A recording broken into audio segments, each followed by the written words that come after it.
It's very nice to see a nice full house with us this evening, and I appreciate each and every one of you coming out to be part of your community and what's going on in Franklin County. So I will call the evening session of our day to order. We do not have any public hearings this evening, which is highly unusual.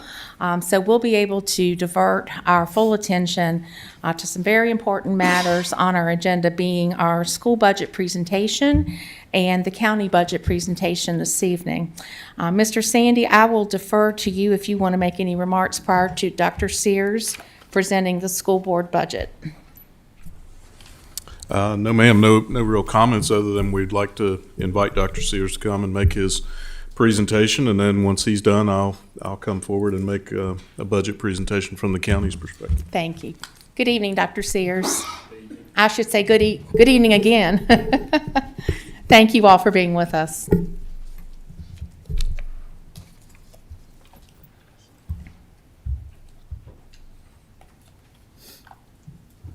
Madam Chair, members of the board, Mr. Sandy, thank you all for having us here this evening to present our budget request for FY27. It's still odd to me that we're saying 27 because I can remember my grandparents referring to 27, but it was a different century.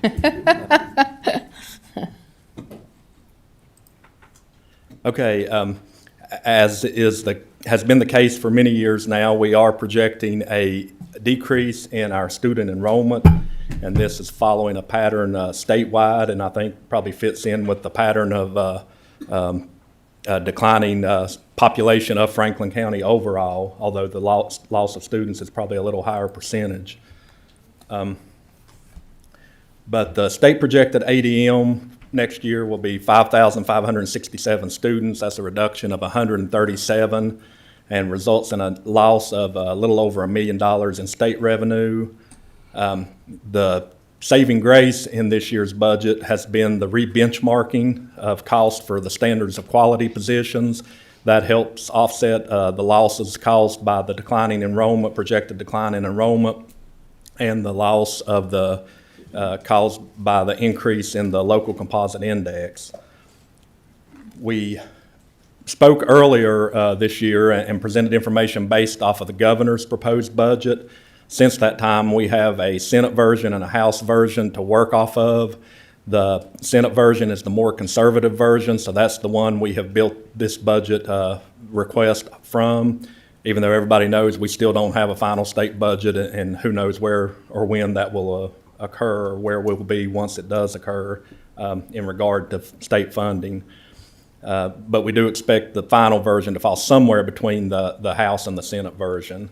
And of course, Friday, March 13th, they adjourned without a budget and I believe come back together for a special session on April 23rd. So as has been the case for many years now, we're going to be very late in this budget year getting everything finalized, which does make it difficult when 80% or 84% of your budget is personnel and you have to make personnel adjustments at the last minute. This is just a description of the budget process. I'm not going to go through and read each one of these. We'd rather just get on to the actual budget. As you can see, the different amendments and the House budget and the Senate budget compared side by side. The House version, 3.4 million additional, Senate 1.5 million. Down in the lower left corner of the presentation, you'll see the SOQ bonus. That would be put into this year's caboose budget, and the anticipated state funds is $520,000. In order for us to tap into those funds and receive them, we would have to have a required local match of $442,000. That just covers the SOQ positions.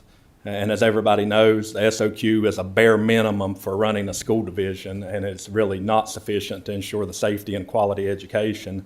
So in order to fund for all employees of Franklin County, it would require the local match of $442,000 and then an additional $921,000.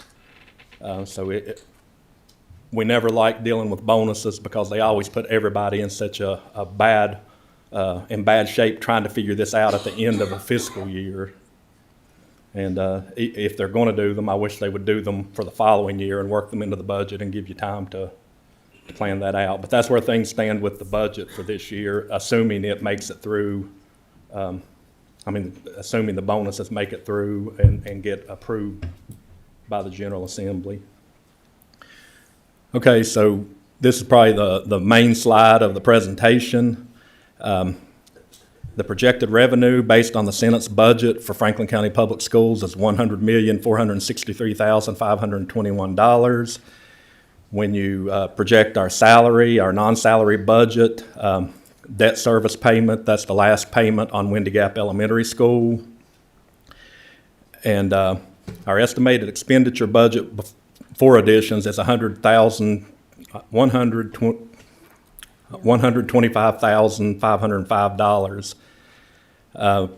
That does leave us a little bit of money to work in a few of the other costs that we know we're going to have to face this year. Projected increase in the CSA expenses of $350,000.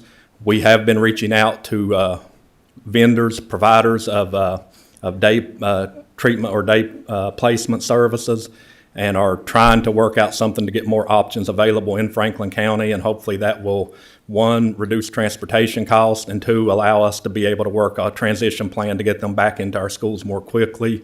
We had a very good meeting today with Hope Tree, and they seem interested in working with us. Of course, all this will take time, but we are exploring those options. We have to increase the minimum wage from $12.77 to $13.75. Effective January 1st, and that will come with a price tag of $432,000. CTE enrollment at Patrick and Henry Community College. This was the welding program, advanced manufacturing and motorsports, where we send students onto their campus to be trained by the community college instructors. That had a price tag of $95,000.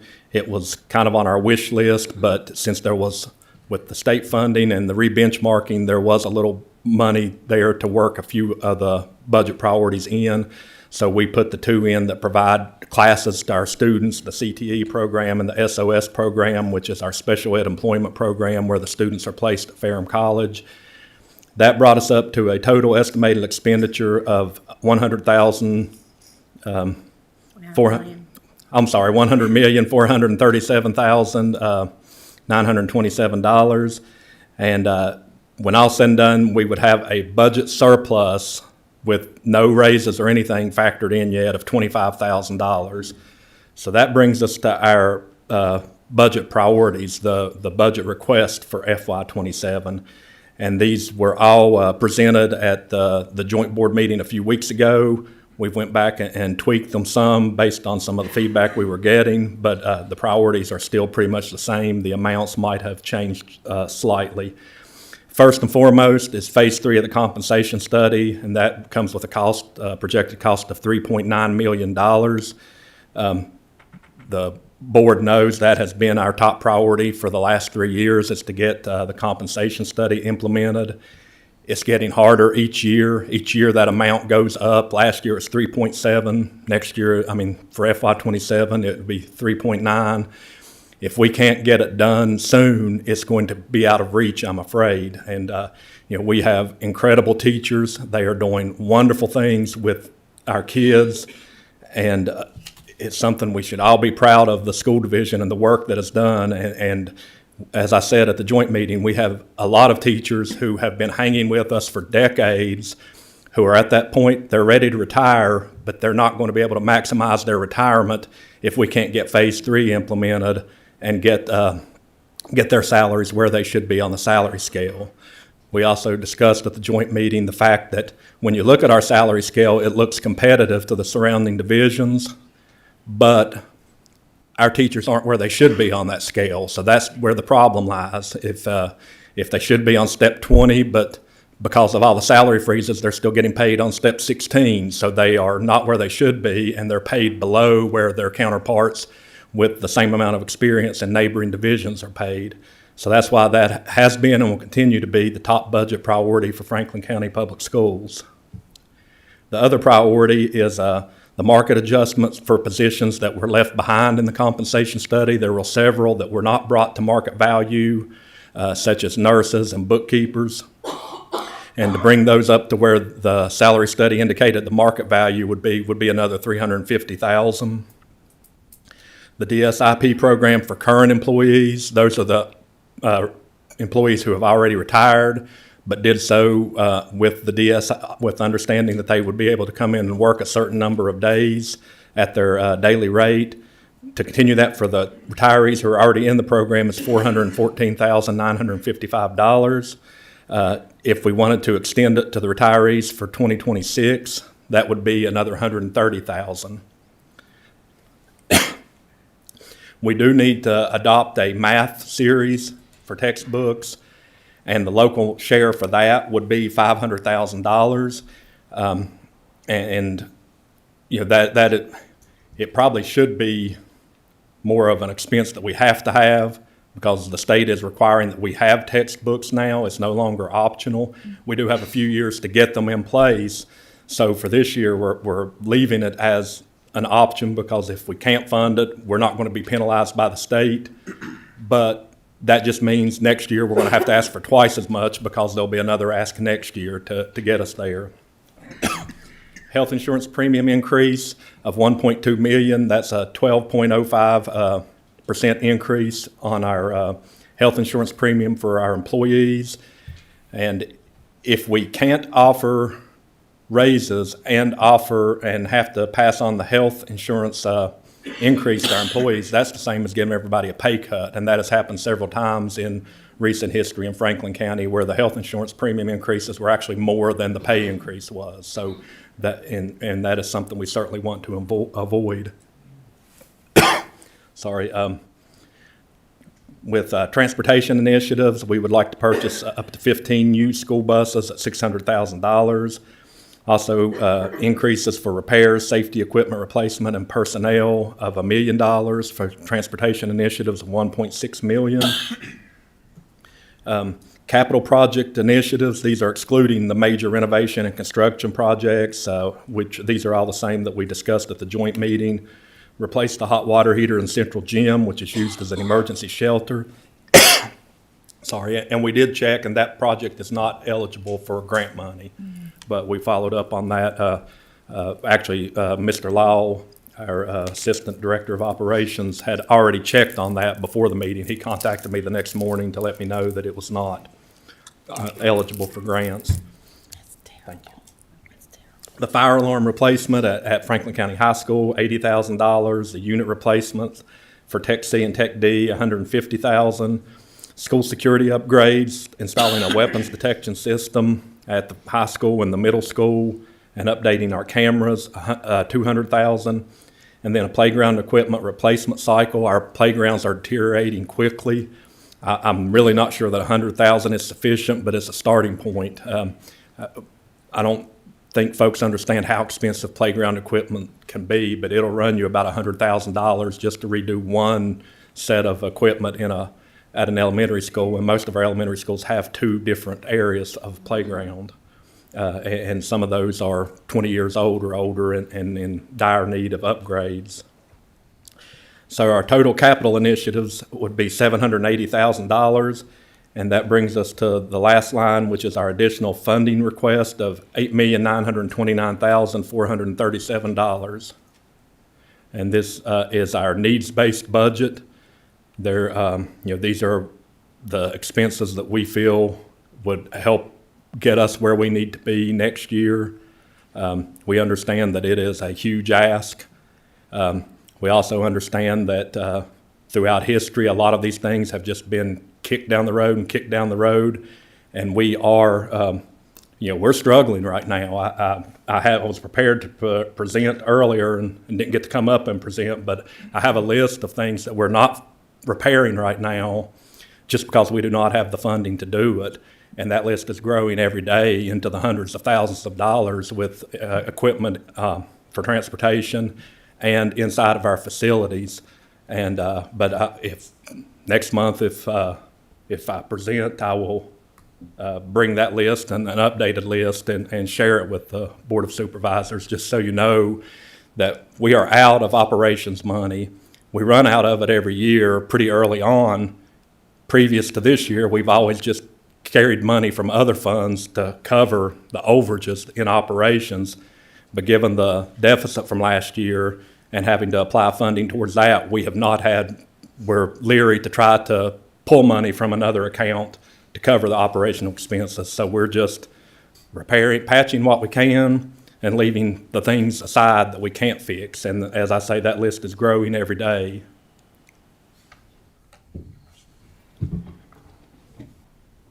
I will not go through each step of the graphs. You can certainly read through those, and if you have any questions after you do, email me or contact Sharon. We'd be happy to try to find answers if you have any questions. This is the budget category comparison for the last several years.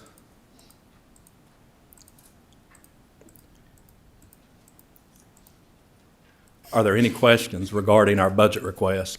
Dr. Sears, in those slides you just went through pretty quickly, in your budget document that you'll give to us, are you going to be able to demonstrate year over date for your expenditures on the expenditure side?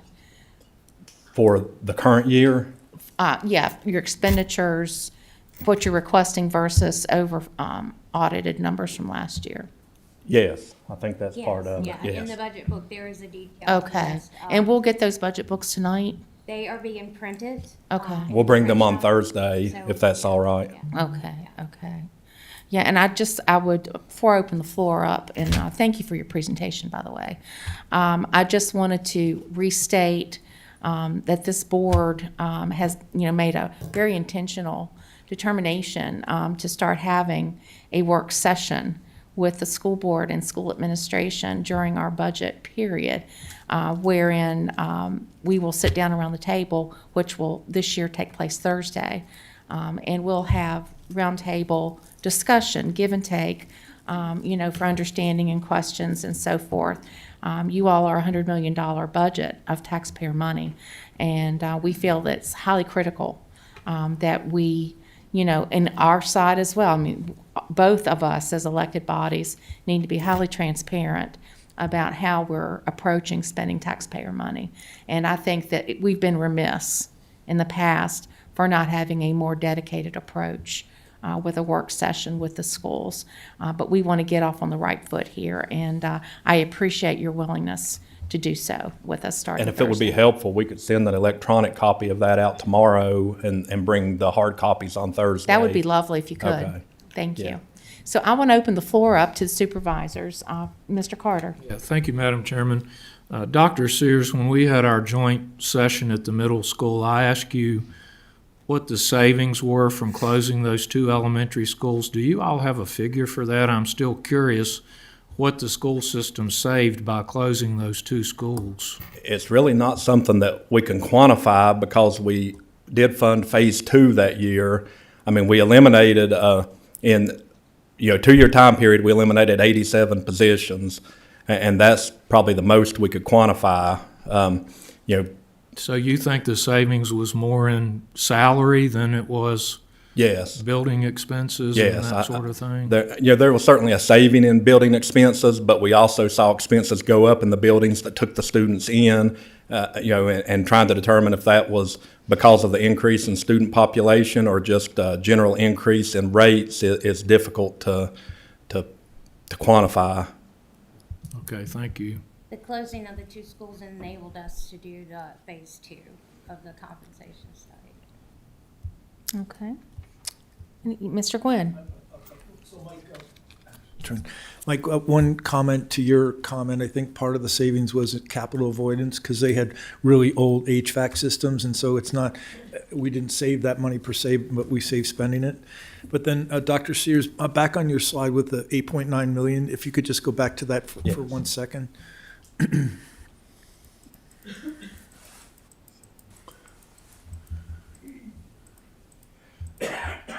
So on this slide, you have both capital and expense, right? So it looks like down at the bottom, you have 780,000 for capital. And so then you're really looking at say, about 8.1 million increase in your expense budget, and then this is your capital. However, so is that correct? These are kind of your small capital projects, because then where I'm going to is it doesn't have the big capital projects. We have a lot of old HVAC systems, like we talked about Rocky Mount tonight, and those are not in here. Is that they'll be on a separate schedule? Yes, we provided the Board of Supervisors with that full capital list at the joint meeting. And, there are over $100 million worth of current capital needs on that list. These were just things that we felt like needed to be singled out for discussion because they are kind of urgent needs.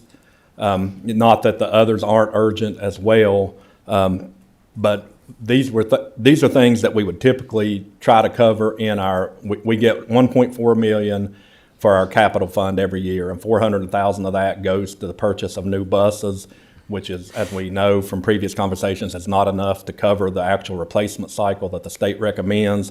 The other million is used for capital, but that's really just the day-to-day capital expenses that we have, trying to get through the year with replacing light bulbs and doing minor repairs, patching a hole in the parking lot if that needs, those type things add up quickly.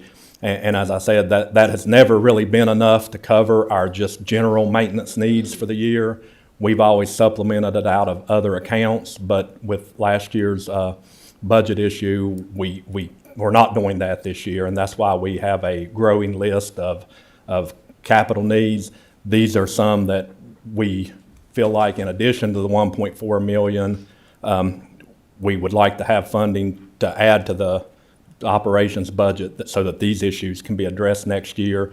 The full capital needs list is a completely different conversation, and I think that's one that probably would warrant a meeting in and of itself, and taking a deeper dive into the full capital list and looking at some of those higher need items. I mean, we know the HVAC system at Liam Wade, Rocky Mount, Callaway, and Snow Creek are either at the end of their life or well past the end of their life and need to be replaced as quickly as possible. But there are other fairly urgent needs as well. I know, so I think back to the Lee Wade discussion, and we really need to see the most urgent requirements. Thinking about the timeline, these are projects that need to start in the summer of 2027, right? And if you back up from that, we really have to give you the green light to go ahead with a certain amount of money so that you can begin that competitive procurement process that we talked about.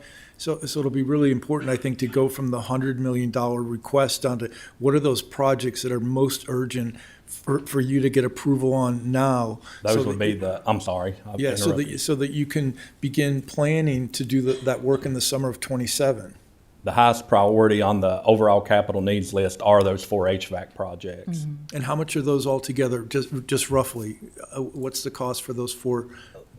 Let me see if Dr. Nestor Is it knows. 10 million? It's 11 million. 11 million? No, it was 11 million for, I'm thinking like 16 or 18 million for all 4 of them. Oh, is it closer to that?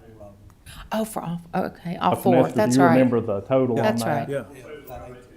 Yeah, I'm thinking Yeah. around 18 million for all 4 I of was them. thinking Rocky Mountain Liam Way were around 10. Yes, that's Yeah. correct. Okay. Okay, and then, so thank you on that. And then the second question on the health insurance premium, I know that you're self-insured, and last year we switched over to this TLC program, and I wondered if the school system has considered or evaluated that as an alternative to self-insurance. We look at that every year. Our consultants go out to TLC and ask for a quote on our coverage, and it has not been competitive compared to what we have now. Okay, You good, Thank you. Mr. Quinn? yep. Mr. Meredith? Yeah, a quick question on the phase 3. I know 3.9 will get everybody on the correct step. Yes. And you've had some very dedicated teachers. It's been froze for 7 years. I guess a 2-part question is, number one, if they're already on the 20 step, do y'all have a plan on compensating them for them frozen years? Correct my memory, it's like a 3%. How would you compensate those teachers as dedicated that many years and they're already on 20, but they fell behind on a retired pension?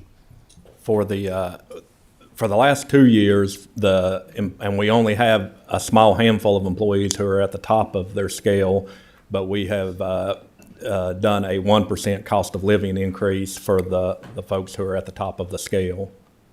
So this phase 3.9 will also take care of everybody on the correct step, but those who may be going above. Yes, it includes a step or a cost of living increase for everyone, and then bringing everyone who's still behind on their scale up to where they should be. And just out of curiosity, how many teachers do you have now been froze for 7 years? Do you know roughly? It's been so dedicated to our students. Mr. Cody? You know, we did a chart on how many teachers are still behind that was presented at the. And I remember that, Yeah, but I was just but- curious, out of the 7 years, But how many's went through 7 years of teachers, which hurts their pension? I'm just curious. I would say that number would probably be all those that are still 4 steps behind. You think would be all of Those us? would have been the Okay. employees who were frozen 7 years, but I don't remember that number off the top of my head. We have, Mr. Cuddy has those numbers, we can send them to you. Okay, yeah, I'd be just curious, see, yes, thank you. So hopping on Dr. Sears, if I may, Mr. Meredith, for a moment. The $350K for market adjustment, would you say that that's also dealing with compression from the last 2 or 3 years?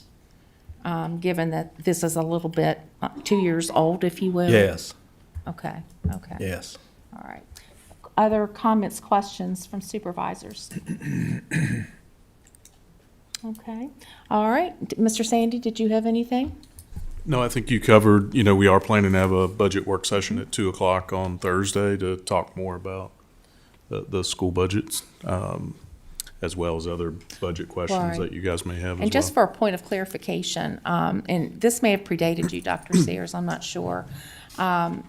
We had struggled to get a CIP from the schools for some years, and we are very grateful that we have a good CIP from you all that you give annual attention to, because when it comes to intricacies like the county needing to go to the rating agencies and to fund debt, it's important that we're able to demonstrate a joint CIP. These projects need to be articulated and they need to be demonstrated on a CIP. So the importance of those discussions, we do a dedicated discussion on CIP, and I'm sure you do as well. And I think it's really important, as all of us are deliberating operating expenses over CIP, those are two different discussions. Operating is going to be recurring, and CIP are going to be one-time projects in all likelihood. I'd love to see you all get to the point that you could pick up your maintenance. Your day-to-day maintenance cost is not part of capital, but more of your operating budget, if we can, get there.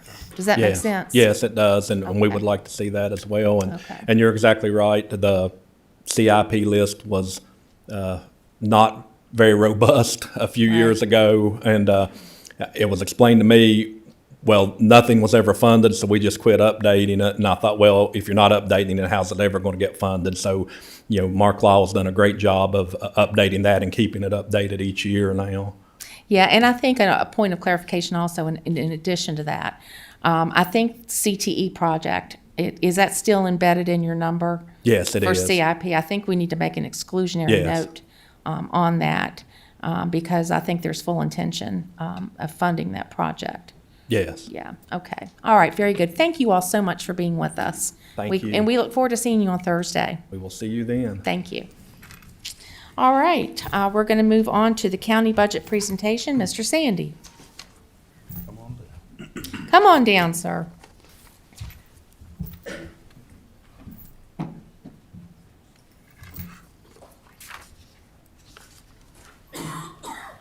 Mr. Sandy, we welcome you to give your inaugural Yes. budget yes. presentation as our new county administrator. Thank you, Madam Chair and members of the board. So as you stated, yes, my first budget presentation, so be gentle.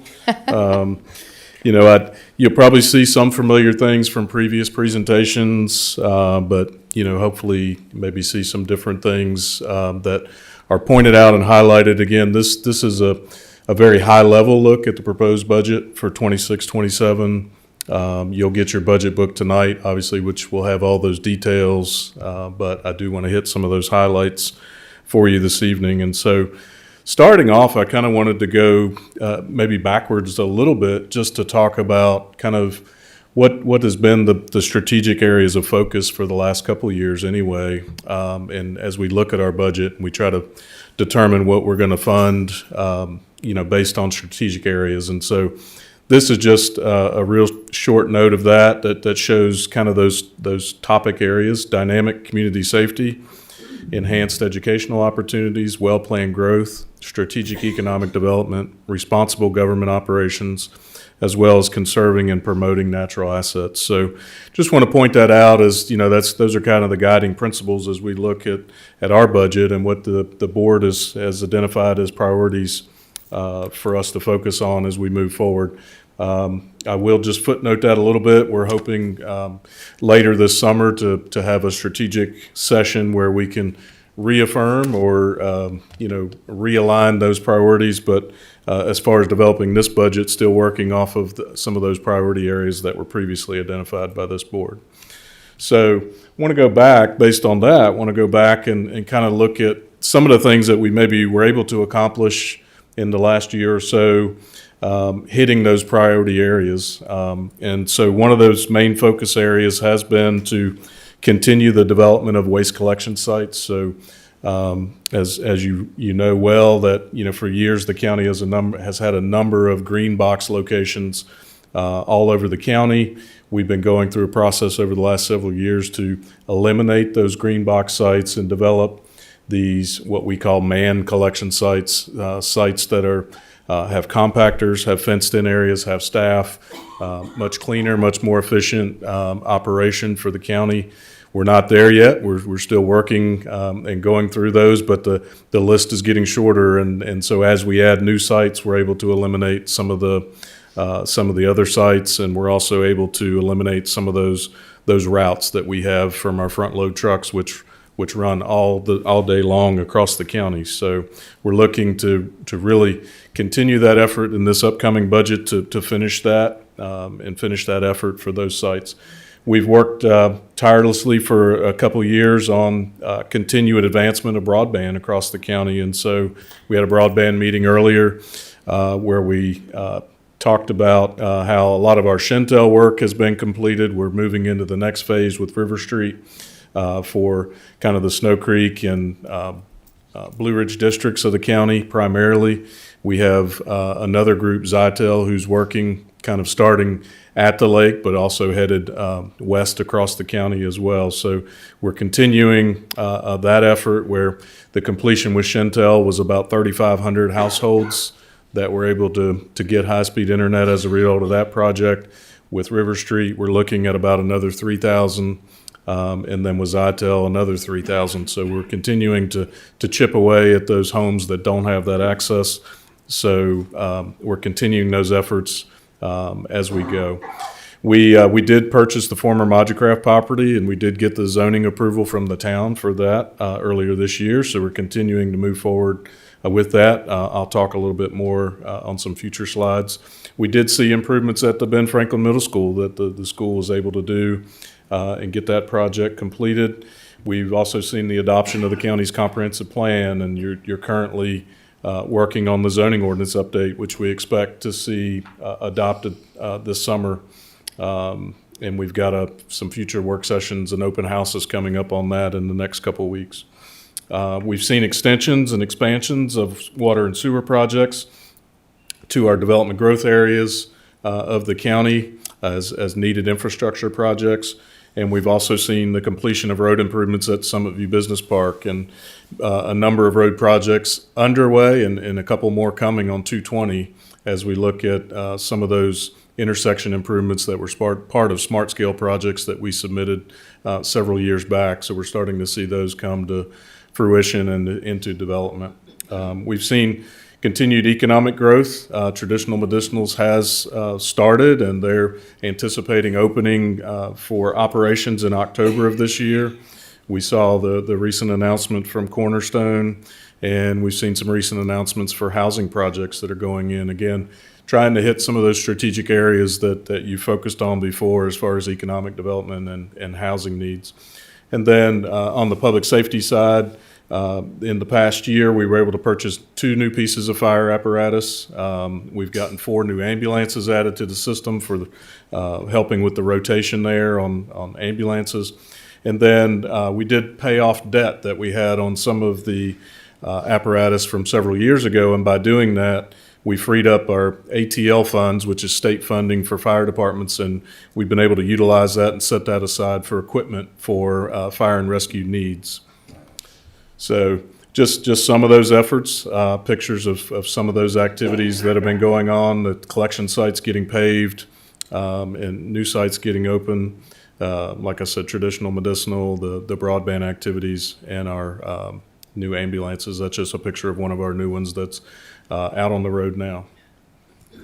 So I also wanted to address something else that we were able to do last year. We were able to do a $20 million borrowing last year, and that was really due to the capital needs that we saw coming, as well as being able to capitalize on a low interest rate. And I think, Chair Smith, you mentioned this. The county is well positioned with our AA+ bond rating. That gives us that opportunity to be able to go out and get those borrowing opportunities for some of those capital needs. And so to Supervisor Quinn's comments earlier, we'll also be talking about some of those needed capital projects for schools and how they're going to be funded, and how that's likely going to be through a borrowing again to be able to afford those expenses. So for the $20 million that was borrowed recently, the anticipated uses for that funding was to purchase the Moducraft property, and that's been completed, so that part has been checked off. As I mentioned earlier, completing the waste collection sites. So we still have sites in Callaway, the Endicott area, Pinhook, and Snow Creek, which is actually under construction now, to finish up and complete to allow us to complete that system of new facilities for waste collection. That funding is also anticipated to be used for design work and help fund some of the activities at the Moducraft facility. So the CTE, the E911 Center, and Public Safety Administration, all being envisioned for that property. We envision that a portion of this borrowing will be used for the design work that's necessary for those needs at that facilities, and then there should be some construction funds available as well. Likely would be used for the 911 and public safety portions. We'll talk about the CTE funding later on in some slides that I have about how we anticipate to fund those activities. There was the possibility of school capital needs to be included in the borrowing as well, and then recreational field lighting is another item that's been on our capital program for a while and has not been funded. So we anticipated trying to start an effort to be able to add lighting to some of those ball fields and increase the opportunities for use of those fields. Those fields now are we're in a symptom of our own good works from our Parks and Rec department, where we have so much use of those fields that if we could add lights, that would allow us some more opportunities to use some of those fields further into the day. So anyway, I wanted to summarize some of the activities that we had been through within the last year, and then that borrowing activity as well, just to demonstrate some of the things that have been done and have been accomplished with previous budgets and previous financial actions taken by this board. So now we really get into the budget piece of this, and I really wanted to start again by going backwards and kind of recap last year's discussions from the budget. So there was a proposal last year from Administrator Whitlow last year to do a 1 cent real estate tax increase and a 2% meals tax increase. There were no new positions that were part of that proposal, so there were no new positions that were funded. The school funding request last year was 40.9, and the funding that was approved was 37.5.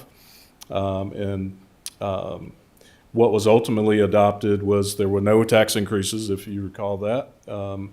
There was a change in insurance providers. We talked about that earlier today, and by the county doing that, we were able to see about $1 million in one-time savings, and that helped to eliminate a need for a tax increase at that time.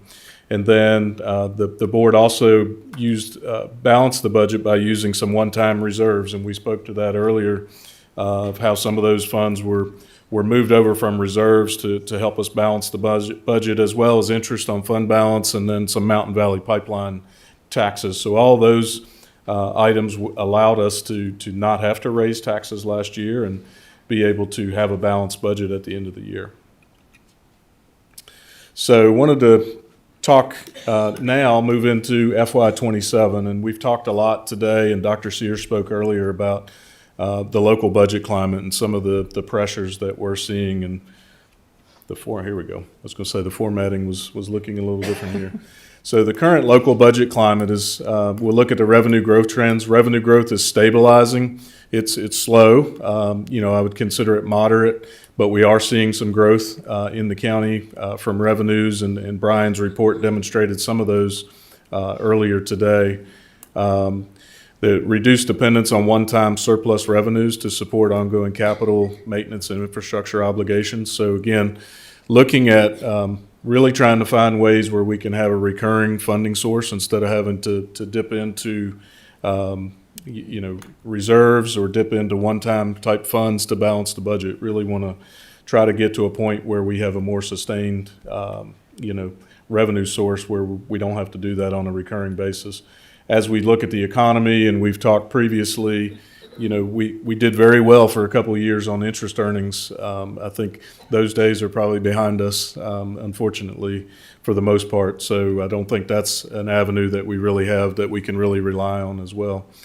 And then, because of everything that's going on around the world, and because of, what we've seen over the last few years, we do want to be conservative on our revenue forecast, again, and we want to make sure that we have the funds that are necessary to help us comply with our budgetary needs. We talked a lot about ongoing inflationary pressures. That's just something that seems to be a way of life over the last several years.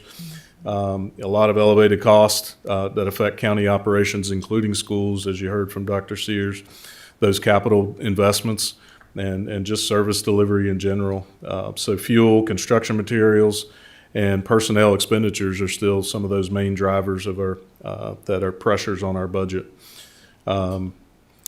And the other factor is just the minimal state funding to localities. So it seems like every year we're seeing less and less funding coming from the state for various services, whether it's schools or other local needs. And so what that does, obviously, is put more pressure on the local budget and the local tax base to make up for those losses in a lot of those cases. I won't go through this very much because I know Dr. Sears hit on a lot of it, but the school funding pressures is another big one. The local composite index, the increase from 0.45 to 0.48, that was a loss of about 1.3, as Dr. Sears said earlier. And then the enrollment decreases, represents about $1 million loss in funding as well. Another item is that was mentioned in some of the school information previously is that there's also the lottery proceeds that are decreasing, and so that's resulting in seems to be less funding again that's coming from the state to help out there. So, and again, what this does is it puts more pressure on the county budget and the county resources to fund a larger share of school funding from local revenue. But, and that's also competing with those other needs of public safety and infrastructure and human services that the county also has. And so finally, operating and capital needs relative to the school, as was mentioned before, the phase 3 is a priority that the school has mentioned, those elevated costs for transportation, repairs, fuel, utility service, food services, all those things. And then the school bus replacement and facility needs, as we've touched on several times today. So just again, FY27 budget pressures that we're seeing from our anticipated or requested operating expenses, an additional $14 million in total operating requests between the schools and the county, and an additional $2 million in new positions. So a total of $16 million of what was requested for additional operating in this budget. And a lot of that goes around, revolves around inflation, CSA, we've talked about again earlier, talked about that, some of those high dollar cases and some of the again, some of the less funding that we're receiving from the state government for that. Department of Social Services and Commonwealth Attorney, they're increasing caseload and expenses.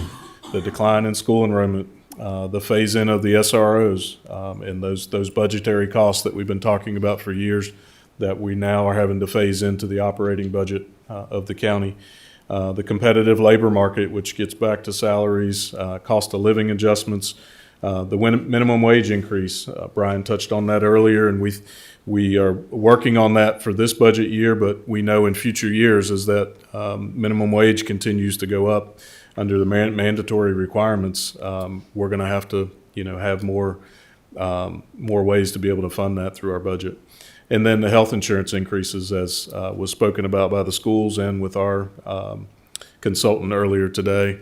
Those cost increases are there, and they're typically what local governments are experiencing in the realm of health insurance.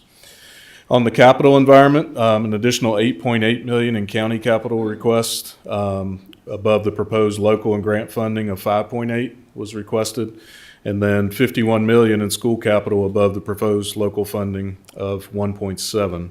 So again, lots of needs on the operating side and the capital side that are before you and before this county. So now, how do we address those, and how do we get to a budget that is realistic, sustainable, and allows us to meet those needs? And so some of those accomplishments in the budget that I'm presenting to you are identified here. Increase the school funding by $3.1 million in operating and another $161,000 in CIP.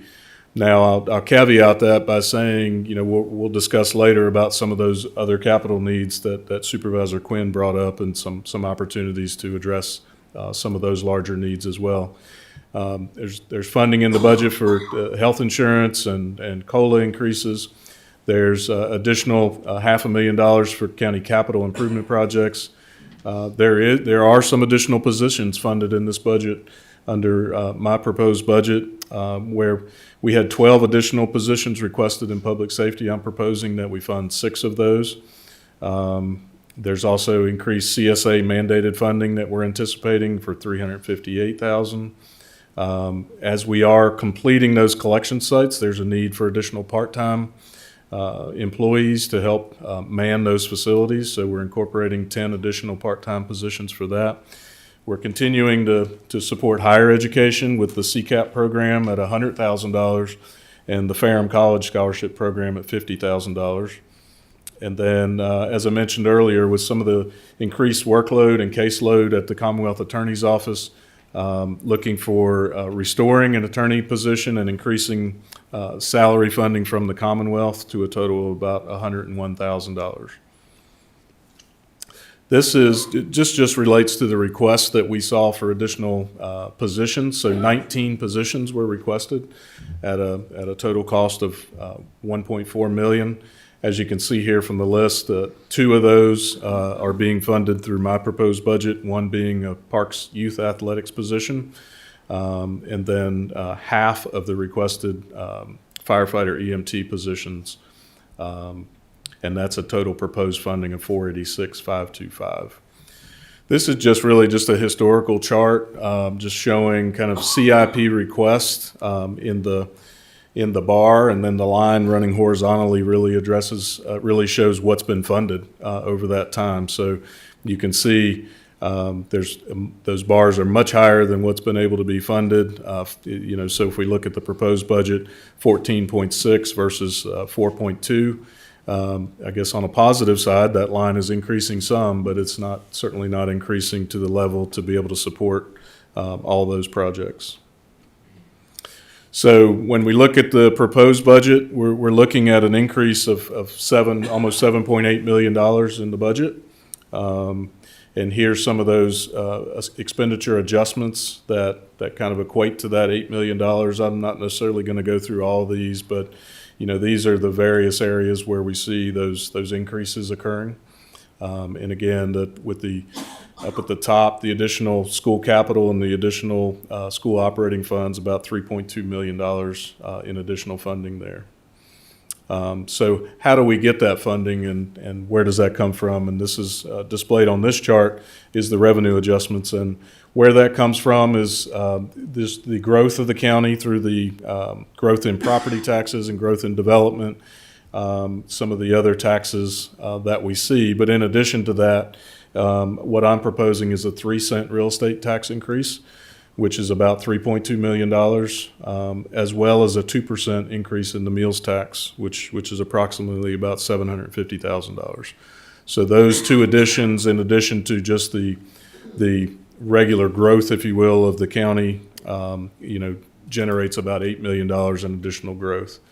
And so if we look at, you probably remember this graphic from last year, just looking at where we are in comparison to some of our neighboring counties. We're there in the middle currently at 43 cents. If you kind of look directly above the 103, that would be Roanoke County. 0.76 over to the left is Montgomery County, just for comparison's sake. And I will caveat this by saying this does not include any proposed budget increases from any of these localities at this point. As they're going through their budget processes, these numbers likely will change as well. But these are the current numbers. Just reading some recent articles, I know Montgomery County is proposing a 5-cent increase. So if that was to be adopted, that would take them from 76 to 81. I haven't necessarily seen any definitive proposals from some of the other localities, but I'm sure we'll see those in the coming days as well. So looking at the chart, based on the proposed budget, there would be a 3-cent increase. That would take the county from 43 cents on the real estate to 46. That would projected revenue is about 3.2, as I mentioned. The meals tax, if approved, would go from 4% to 6%. That would be a 2% increase, and that would represent, approximately $750,000. Again, looking at our tax rate, this is something you saw last year, just kind of showing how the tax rate has evolved over time. And over that entire time, the average has been about 54 cents. And so you can see the bottom right with the proposed increase gets us from that 43 up to 46. So with a 3-cent tax increase on real estate, what does that look like as far as an impact on property owners? And this chart, just picks a few of those numbers just to give a comparison. So if we look at a $350,000 assessed value, you'd be looking at $105 extra on your tax bill in the year. And so that would be about $8.75 per month on your real estate tax. When we look at meals tax, a similar scenario, if you look at just an average, let's just say an average $30 meal, this would increase that by 60 cents. And I do want to make it abundantly clear that the town of Rocky Mount already has a 6% meals tax. This would not change that meals tax rate in the town of Rocky Mount. The 6%, if adopted by the county, would only apply to those facilities outside of the two towns. So Boone's Mill currently has a 5% tax, and Rocky Mount has 6%. So the county's at 4%, obviously meaning we're the lowest right now. So if this proposal is accepted, it would mean that the meals tax in Rocky Mount and the meals tax in the county would be the same. It'd be identical. So it's not doubled. Again, I want to make that clear. It's not 6 plus 6. It's either one or the other. So just want to make that clear as you hear from constituents or so forth. So for those that are eating in establishments in Rocky Mount, they're already actually paying that 6% tax already. So one thing I did want to touch on real briefly, because it's been mentioned several times about the capital needs for the schools and how will they be funded. I know earlier Supervisor Mitchell mentioned that really the only way we're going to be able to fund those big ticket items is through borrowing. And, that's correct. I think that's really how we're going to be able to address some of those large ticket items, including the CTE. And so one of the initiatives that is looming, and we hope to see it come to fruition, is that the Virginia General Assembly is considering passage, now it's been moved to April 23rd, of a provision to allow all counties to add an additional 1% countywide sales tax specifically designated for school construction, renovation, or modernization activities. It does, if passed, it does require a local referendum. And so if it is passed as part of this special session, when the General Assembly comes back, it could be placed on the November ballots for consideration by the citizens of Franklin County. So that's something that we're going to have to wait and see if it makes it through the General Assembly. It was noted earlier, it's passed both the House and the Senate in previous years and was vetoed by the governor.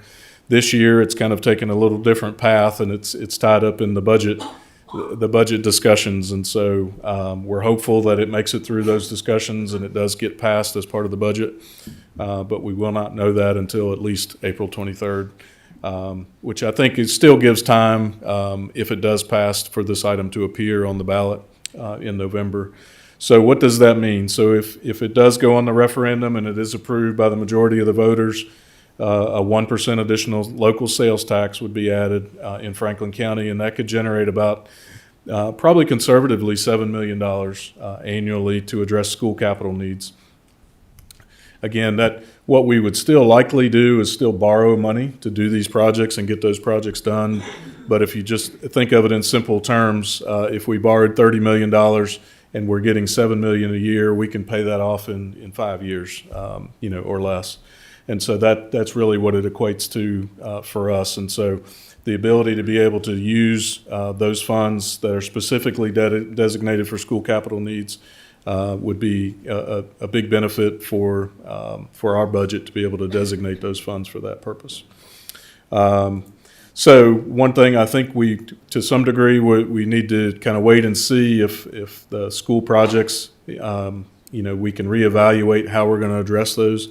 Obviously, we don't want to, in my opinion, spend a lot of money on these projects in advance of knowing whether we have the ability to use that 1%, because anything we do prior to that, we will not be able to use the 1% for. So, I think that's going to be a key item coming out of the General Assembly if that opportunity is availed to the county, and then ultimately to the voters of the county to decide if that's something that they would want to see Franklin County move forward with. So just in summary, what you have before you is a balanced budget. It does propose a real estate tax increase from 43 cents to 46 cents. It does also propose a county meals tax increase from 4% to 6%. No other tax rates are changed in this current proposed budget. And so that represents an overall proposal for FY27 of approximate budget of $192 million, $842,321, which is about a little over 5% increase in the budget. And so, it's a structurally measured budget, looking at a lot of the needs and figuring out how to best accomplish those needs and address those needs. It's a modest new revenue that we're looking at to help us with those ongoing capital and operational expenses. And it's a maintenance of effort budget as we continue to look at additional new school funding, funds that are mandated and inflationary costs, adding a few positions in key areas, and COLA increases.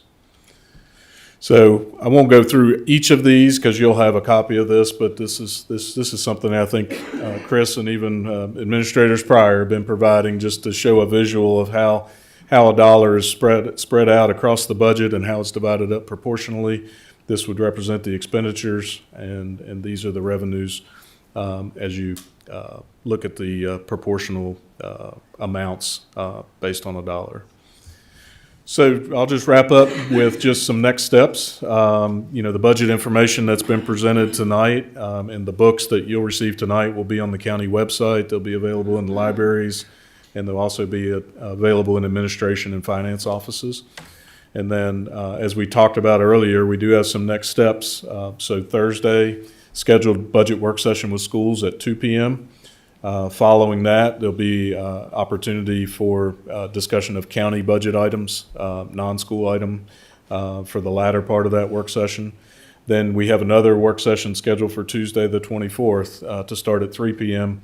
And I've just highlighted there that's really the point where we need to know what is the advertised tax rate that the Board of Supervisors wants to put out there. It's not what you will eventually adopt, but we have to advertise a tax rate By March 26th, we have to have that number to the paper and be able to get that advertised. And so, as a reminder, you can advertise any number really that you want, and you can come down from that, but you can't go up. So as an example, if you advertise 46 cents, you can't later choose to do 47 or 48. So just want to point that out just for clarity, that you can always advertise something higher and come down for any of those, for that tax rate. But we do have to have a number coming out of your last work section next week in order to meet that advertising criteria.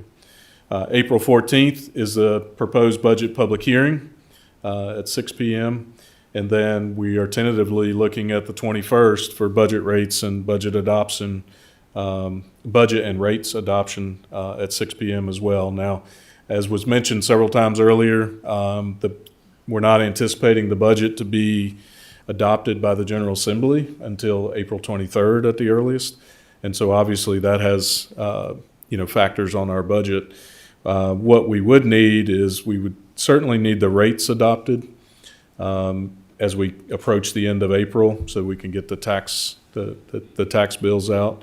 The budget could wait a little bit longer as we kind of figure out all those all the funding that may or may not be coming from the state as we finalize that. So we can continue to talk about that more as we go through the process, but wanted to identify some of those key next steps as we move forward in this process. So, and just finally, just appreciate the county staff who assisted with this, primarily the finance office, who do a lot of the heavy lifting on this and help answer a lot of my questions along the way about what if we do this and what if we change this. And so really appreciate Brian and his staff, Corey, Jackie, Sarah, all them that work tirelessly on that, as well as Brandy and Kevin and the entire staff who's kind of worked on this together. So appreciate that, and I'll be happy to answer any questions, or if you want to defer questions till we have work session discussions later and you get a chance to see some of the details, happy to do that as well. So thank you very much. Thank you, Mr. Sandy. Excellent presentation. These budget presentations are always very sobering and a look at reality and very, very tough decisions Yes, ma'am. that this board faces on an annual basis to make sure that we are providing the services and meeting the needs of the taxpayers and doing it in a conservative manner and in a way where the taxpayers feel value for the services that they get. So this is no small feat. And I applaud your courage that you've demonstrated in approaching some of the additional methods to perhaps produce additional revenue. I've been on this board 6.5 years, and people constantly around the Commonwealth say to me, how can you all maintain 43-cent tax rate, and when it was 61, it was still on the low end. How can you do that and still grow? And we've been blessed with excellent fiduciaries in our staff, our finance office, Mr. Whitlow, you, Mr. Sandy, and you can only do that for so long. And so this board's got a lot of work to do between now, certainly and Tuesday, and looking at the evaluation of your budget, and we will definitely be rolling our sleeves up to do so. I'll open the floor for any questions or comments by supervisors. Madam Chair, I just want to applaud Mr. Sandy and his staff. I've been on this board now for 10.5 years, and I'm still waiting to get good news out of one of your budget proposals. This is my toughest budget yet. So. Waiting. But I'm going to reserve my further comments to Thursday after I have a chance to look at these a little bit closer. Thank you, Mr. Tatum. Anyone else wish to make any comments? Okay, Mr. Sandy, thank you so much. And again, thanks to our finance staff and our leadership team for all of the work and the hours that you've put into this. And we're going to take over at this point, make it our budget, and make these decisions ours. So thank you for that. Because we've had a little bit of a skewed schedule with our timing, the board is going to adjourn into a closed session right now. I don't know if it'll be, half an hour maybe, Mr. Sandy?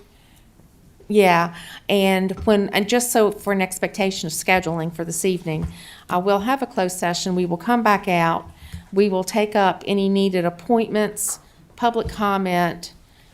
We will have the county administrator and county attorney reports, and then other matters by supervisors.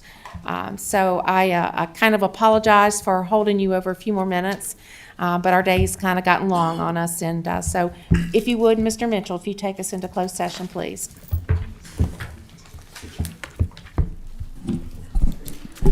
The Franklin County Board of Supervisors moves to enter into a closed meeting in accordance with 2.2-3711A1 personnel discussion of appointments to county boards, commissions, etc.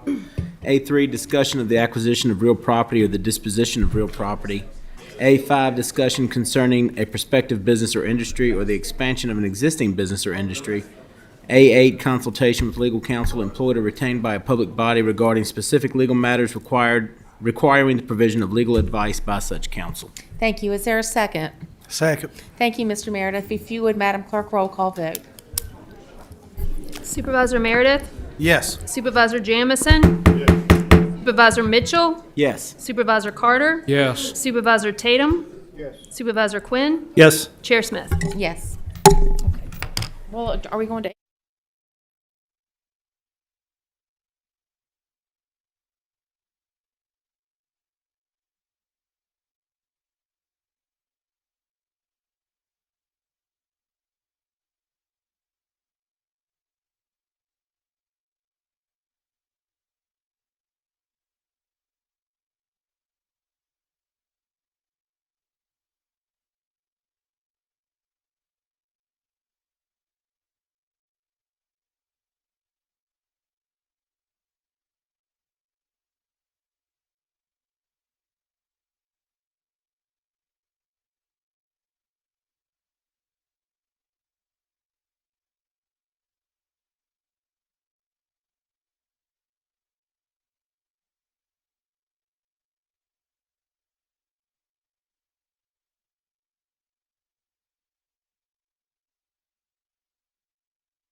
Good evening, I should say. Excuse me, it's been a long day. We're so glad that you all are staying with us this evening. We're appreciative of that. We have reached the time set aside in our, oh, I'm sorry. Thank you, Nick. Yeah, I get a little tired this time of evening. If you would certify the closed session. I certify that only public business matters lawfully exempted from open meeting requirements under the Virginia Freedom of Information Act were heard, discussed, or considered in the closed session to which this certification applies, and only such business matters as were identified in the motion by which this closed session was convened were heard, discussed, or considered in the meeting to which this certification applies. Thank you, Mr. Mitchell. Is there a second? Second. Thank you, Mr. Tatum. I'll roll call vote, please, Madam Clerk. Supervisor Mitchell? Yes. Supervisor Meredith? Yes. Supervisor Carter? Yes. Supervisor Jamison? Yes. Supervisor Quinn? Yes. Supervisor Tatum? Yes. And Chair Smith? Yes. Okay, thank you. Thank you, Mr. Mitchell. I appreciate that. We are going to set aside any appointments that we would ordinarily undertake this evening, and we're going to move right into public comment. If you'll bear with me, we've reached the time set aside in our meeting for public comment. Public comment gives citizens an opportunity to address the board in person or in writing on matters appropriate to the responsibilities of the board. Each speaker will be limited to 3 minutes for their comments. Speakers must direct all comments to the board as a whole and not to individual board members or employees of the board or county. Personal attacks, insulting, defamatory, profane, or vulgar language directed at individual supervisors will not be tolerated. Likewise, commentary on issues that are not within the purview of the board and that are not a function of local government and over which we have no control are not acceptable. Public comment is not a question and answer session, and board members will not answer questions during public comment. The chair of the board has the ultimate authority to manage the time the board allocates to public comment. The chair's authority includes, but is not limited to, limiting public comment to one person per side or position of a topic, shortening the time that each speaker has to speak, and/or waiving any of the public comment provisions when appropriate and/or necessary. If a speaker violates these rules, the chair may rule the speaker out of order, and upon second violation, have the speaker removed from the podium. Let's see. It's my understanding we have one speaker that signed up, Madam Clerk, to my knowledge, that has requested, Mr. Jackson has requested 5 minutes, and when you call on him to speak, we'll just do our normal protocols. Okay, so Madam Clerk, if you would be so kind. Galen Jackman? And Mr. Jackman has requested 5 minutes, so anyone here in the audience in which Mr. Jackman is speaking should stand.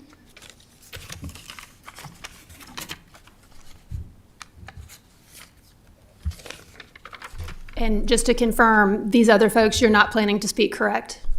Okay, thank you. And the people that are back in the group, are they residents of the county? Oh, okay. Is that a yes?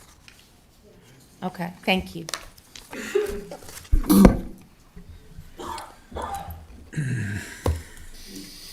Good evening. I'm Galen Jackman, 750 Summerwind Drive, Union Hall.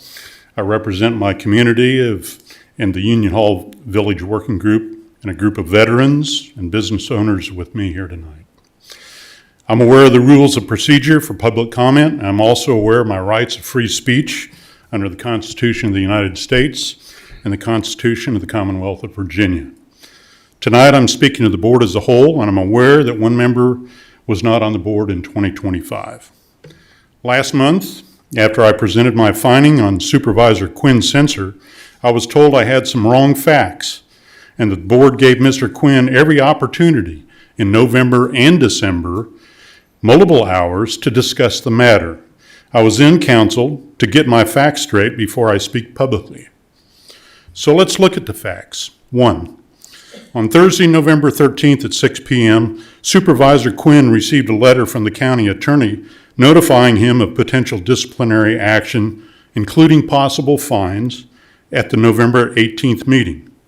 A fine by the government is forfeiture of property. Any reasonable person receiving such a letter would seek immediately legal counsel. That left Quinn just 2 business days, Friday and Monday, to find an attorney, share the relevant information, and mount a defense. That is not due process. I'll also note that the board itself took 44 days from Quinn's public disclosure before notifying him of any potential action. On Sunday, November 16th, Quinn emailed the county attorney, copying the board clerk, requesting an extension of his disciplinary hearing until the January 20th, 2026 meeting, citing insufficient notice and the need to secure representation. Quinn reiterated his request at the November 18th meeting. Neither the county attorney or the acting chairperson responded, and the matter was not discussed. 5. On November 19th, Quinn called the county attorney, again requesting an extension and providing relevant information. The county attorney did not respond to the extension request, but suggested Quinn share the information with the board. On November 20th, in closed session, Quinn again requested an extension. He noted that any statement he made should not be construed as his disciplinary defense. Again, no response to the extension request was given. Since Quinn's discipline was not on the closed session agenda, the board appears to have violated its own closed session rules by conducting the discussion anyway. 7. Immediately after closed session, a previously prepared motion was made, seconded, voted on, and Supervisor Quinn was censored. 8. The assertion that Mr. Quinn had every opportunity in November and December to defend himself is patently untrue. He was given 2 business days to find an attorney and mount a defense. He requested an extension, was never answered. He could not have had any opportunity in December. He had already been censored in November 20th. 9. Section 11 of Virginia Constitution states that no person shall be deprived of his life, liberty, or property without due process. I ask, what urgency drove the board to censor Supervisor Quinn without granting him the time he requested to prepare a defense? Why the rush to judgment? Did the county attorney make a recommendation to the board, and if so, was his advice ignored? I'm troubled by the lack of transparency. Why must citizens like me inform the public about details of board matters rather than the board itself? Why the secrecy? Perhaps a proper hearing where leadership presents its case, Supervisor Quinn defends himself, and the public may ask questions would be in order. I remind this board of their oath of office, where you swore faithfully and impartially to discharge all the duties incumbent on you. I ask you to honor that oath in your response to this matter and all your behavior as public officials. Thank you. I look forward to any clarifications the board may have regarding the other findings I presented on Supervisor Quinn's referral of a very serious allegation and the board's subsequent decision to censor him. Thank you, Mr. Jackman. Kristen Grice.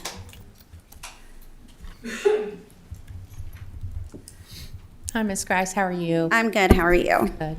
If you'd state your name and address for the record, please. All right. I am Kristen Grice, 2021 Altus Mill Road, Rocky Mount, Virginia. Thank you. So good evening, and thank you for allowing us some time to speak with you today about the SOS program. Through collaboration between students, families, schools, community agencies, and employers, Start on Success, or SOS, provides high school students who are pursuing standard diplomas with a high-quality work-based learning experience. Selected students enroll in a credit-bearing career and technical education course, and then participate in a paid internship with an assigned mentor to assist with problem solving and applying workplace readiness skills.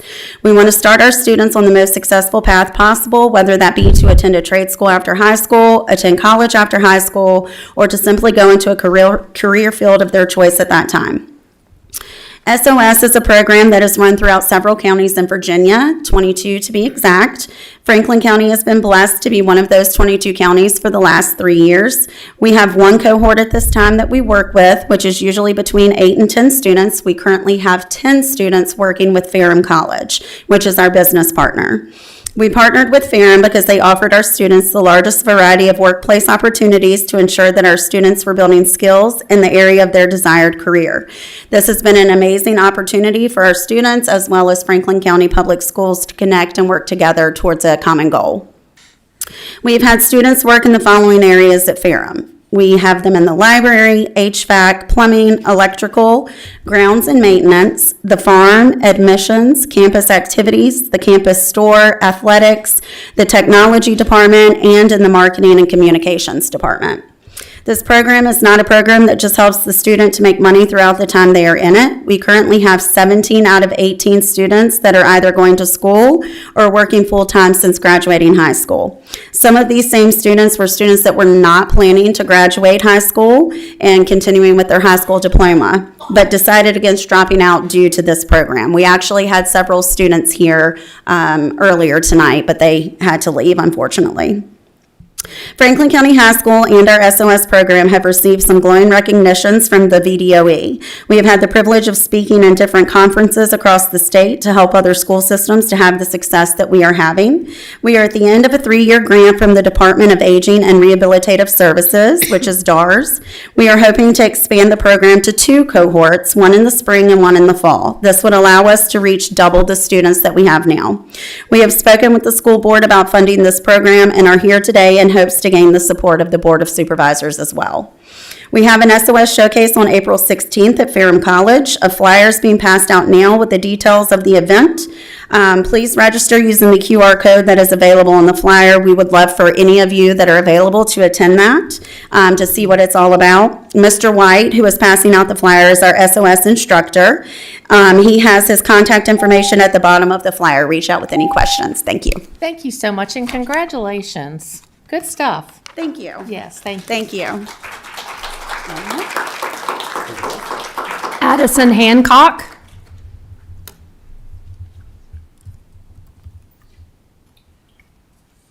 Good evening, Mr. Hancock. If Hey, you'd good state your evening. name and address for the record, please. All right, Addison Hancock, 6100 Truvine Road in Glade Hill. I just want to say that I have 2 kids in elementary age, and one time we had a teacher, one of their teachers, show up at a rec league soccer game just because my son asked him to come, and it made me realize that the teachers sitting behind me here and the teachers throughout the district, they're not just teaching. For so many kids in this county, they are the only source of love and encouragement and hope and protection and reassurance that they will ever get. That school is a sanctuary for these kids. And we should be paying our teachers out of abundance, not with the scraps that are left at the end of the day. And I know for years now, the Board of Supervisors has been saying that we're going to roll up our sleeves and we're going to start making some tough decisions to make sure that we can fund these kids. One year that equated to closing 2 schools, but here we are yet again with deteriorating infrastructure in our public school system and teachers that are woefully, embarrassingly underfunded. I would implore the citizens of Franklin County, when you walk in your schools and you see failing infrastructure, you see your teachers being underpaid, and you see your students who either are missing curriculum or are behind, that you should speak with your vote. And I would encourage our Board of Supervisors to vote to approve 100% of the requested budget from the school board this year. And you should vote as though your political career depends on it. These teachers deserve it. Our students deserve it. Give them what they are asking for and not a penny less. Thank you.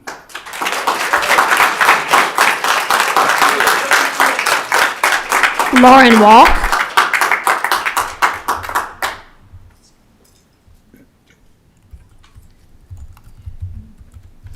Good evening, Ms. Walk. If you'd state your name and address for the record, please. Hi, my name is Lauren Walk. My address is 355 Rolling Hill Drive in Rocky Mount. Thank you. Thank you. Good evening, and thank you for the opportunity to speak. My name is Lauren Walk, and I am the PTO president at Boones Mill Elementary School. I am here to urge you to fully approve the school board's proposed budget. At its core, this decision is about priorities, and I believe strongly that investing in our schools is investing in the future of Franklin County.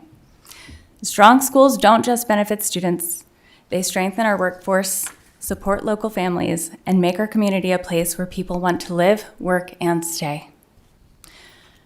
We've talked a lot about the taxpayers and having to serve them as well. Franklin County has significantly lower property taxes than many of our neighboring localities, and while this may sound appealing on the surface, it comes with trade-offs. One of those trade-offs is how we're able to fund our community needs, including our schools. If we want to remain competitive and provide quality education, we have to be willing to invest at a level that reflects that goal. One of our biggest challenges our schools face is attracting and retaining teachers and staff. We are not competing with other counties, and we are losing ground to them.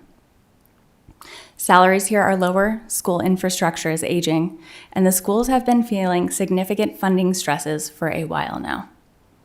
The PTO I am a part of have been doing what we can to support our school, and we are proud of our efforts, but they can only go so far. These factors make working in Franklin County schools less sustainable. As a result, we are seeing turnover, staffing changes, and fewer people choosing to come here in the first place. This directly impacts our students and our communities. Fewer experienced teachers and less stability in the classroom affects the quality of education that our children receive. 3 of my children are in schools here. The entire county feels this decision and will feel the impacts for years and years to come. Businesses look at the quality of local schools when deciding where to invest. Families look at schools when deciding where to live. If we fall behind in education, we fall behind as a community. I know there are many needs and requests being made for funding around the county. This budget is an opportunity to move us forward, to support our educators, strengthen our schools, and invest in the future Franklin County deserves. I ask you to see this as not an expense, but a necessary and meaningful investment, one that will pay off in stronger schools, stronger communities, and better opportunities for everyone living here. Thank you very much for your time. Maggie Lavoie.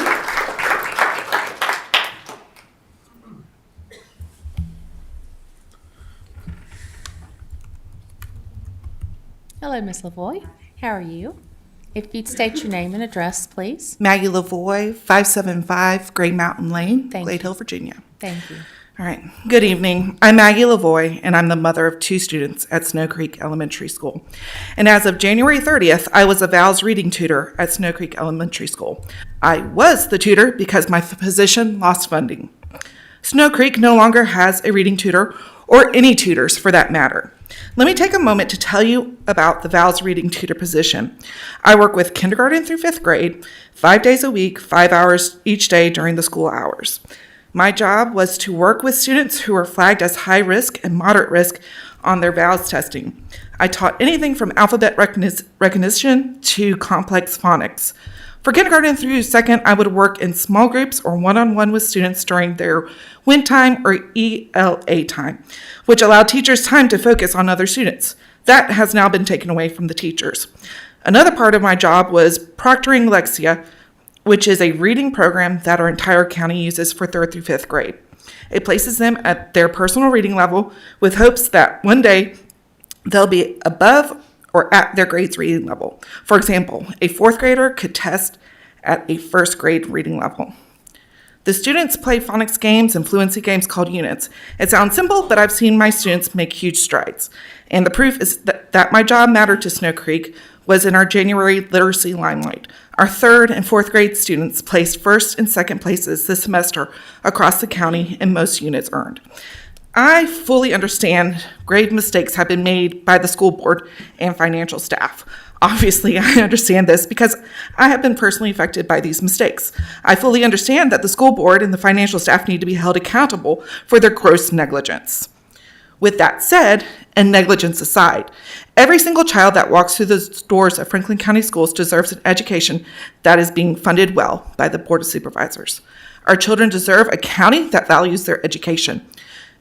They deserve a county that will promise to take care of their schools for future generations to come. They deserve teachers who are at their pay step and not left wondering if they should leave the county for better pay.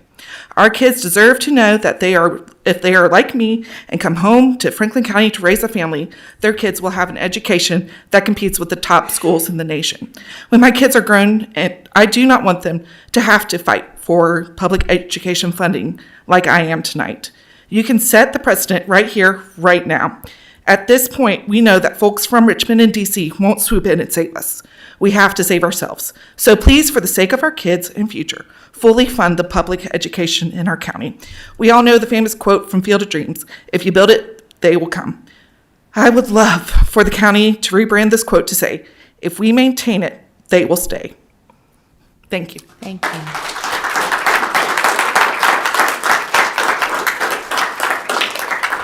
Tim Byrd.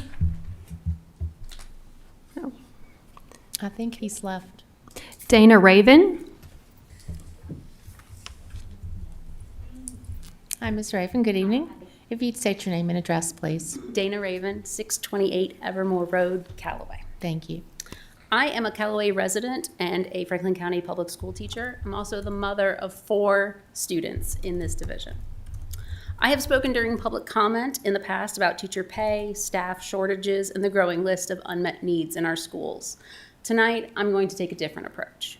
Tonight, I'm asking you to be brave. Every governing body inherits problems that were created slowly over time. Salary freezes did not happen overnight. Aging buses and deteriorating buildings did not appear in a single budget cycle. Years of underinvestment has quietly compounded into the moment now sitting in front of you. Leadership is not measured by how well we maintain the status quo. Leadership is measured by whether we are willing to change the trajectory. Many educators in this county will no longer come to this podium to speak to you, not because they don't care and not because they don't have anything to say. It's because they have lost confidence that you are willing to do anything for them. Their voices are not being truly heard. Over time, people stop speaking when they feel they are only being politely heard instead of truly listened to. Tonight is an opportunity to change that. You have the chance to prove that this moment and this leadership will be different. You have the opportunity to move Franklin County forward instead of continuing a pattern that has left our schools trying to do more with less year after year. This budget request is not about extras or luxury, it's about stability. It's about honoring professionals who have continued to show up for students despite frozen salaries. It is about safely transporting children, preventing layoffs that will increase class sizes, and maintaining facilities our community can actually take pride in. Most importantly, it's about the message that you send. Years from now, no one will remember the spreadsheets, but they will remember that moment, this moment, when leaders chose to lead. I urge you to be brave enough to be better than people before. Thank you. Carolyn Sharp. Good evening, Ms. Sharp. If you'd state your name and address for the record, please. My name is Carolyn Sharp, 606 Lakestone Road, Union Hall. Hello. As I said, my name is Carolyn Sharp. I serve as the librarian at Callaway Elementary School. I come before you tonight as an educator who has devoted years of service to the students and families of Franklin County. I am proud of the work we do each day, and I remain deeply committed to this community. However, I must also speak honestly about the reality many of us are facing. But first, let me say, it is time to fully fund the budget request of Franklin County Public Schools. For years, I and many of my colleagues have experienced salary freezes. I am currently 4 steps behind. Yet, during that same time, expectations placed on educators have only increased. We continue to show up, give our best, and go far beyond what is required because we care deeply about our students. We have honored our contracts. We have remained loyal to this county, and we have done more with less year after year. It is time. It is time to recognize that dedication alone cannot sustain a workforce. It is time to acknowledge that experienced educators deserve the ability to retire with dignity and financial security. It is time to fund Phase 3 so that those of us who have given so much are not left behind at the very moment we should be able to look towards retirement with confidence. Right now, many educators are feeling demoralized. We love our profession, but it is becoming increasingly difficult to reconcile that passion with the financial realities we face.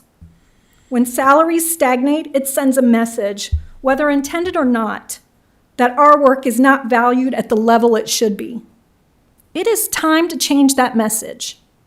Fully funding this budget is not just about the numbers on the pages, it is about the people. It is about retaining experienced educators who bring stability, knowledge, and a heart to our schools. It is about ensuring that Franklin County remains a place where educators want to stay, not a place that they feel they must leave. And I must be clear, not funding this budget as requested could leave this division in dire straits. It risks further loss of experienced staff, increased strain on those who choose to remain, and diminished opportunities for our students. This is not the future our children deserve.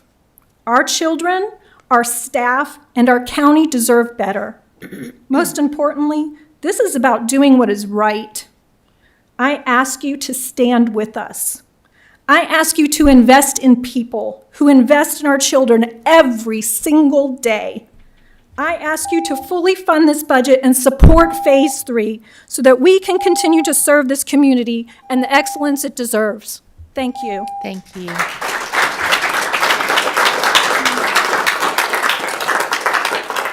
Keith Johnson. Good evening, Mr. Johnson. Hello. I have copies for you if you want. Thank you. If you'd state your name and address for the record, please. My name is Keith Johnson, live at 190 Leading Oak Road in Boones Mill. Thank you for your service. I'm curious of your decision regarding the school request for funding of the ABM contract and how to move forward. We know there are remodeling and updating needs at several schools, and this has been the case for many years. Now we are told that there's a crisis and it must be approved immediately. I've been present at several school board meetings where ABM representatives presented or spoke about these details. I have not seen anyone else present options to the school system for the same services. So did the school consider other options? You recently purchased the Moducraft property to use for several needed services in the county, including the new CTE building. I understand you decided to manage and remodel the facility within the county administration. This is an expensive project. It will cost a lot of money, but you will likely save a lot of money by keeping the control of the spending in-house. Thank you for that. I understand you have also decided to hire an accountant to manage the school budget. It is clear the school has not been prudent with taxpayer funds and supervision is needed. Thank you again. Remodeling and upgrading school facilities is a major undertaking. What does ABM contract do for school administration? ABM does all the work. School administrators will not need to bid on different projects or manage the details. This is a very expensive option. I ask you to consider the same thing for the school building remodeling as you are doing with the CTE building. This is about building construction, nothing fancy, just planning and work. The ABM contract appears to have $1 million of administrative cost. We could save a lot of money if we put off this contract, hiring a good project manager to put out the bids for the work to start at the end of the school year next spring.